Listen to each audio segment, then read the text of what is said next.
সকালে বিছানা ছাড়ার আগে বিছানায় বসে এই কাজটি অবশ্যই করুন।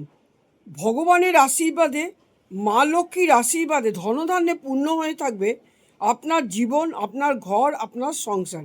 কি করবেন? বিছানায় বসেই আপনি ধ্যান করবেন।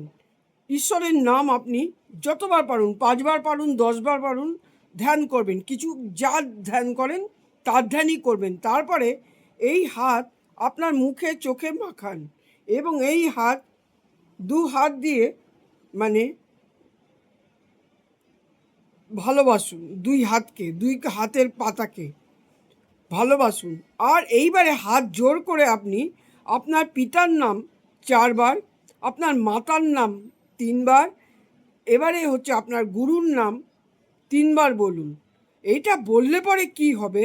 আপনার জীবনে আপনার সূর্যগ্রহ, চন্দ্রগ্রহ এবং বৃহস্পতি গ্রহ আপনার জীবনে যদি ছকে খারাপও থাকে, সেটা আপনি ভালো পজিশনে আপনি নিয়ে আসতে পারবেন শুধু সামান্য এই কাজটার মাধ্যমে।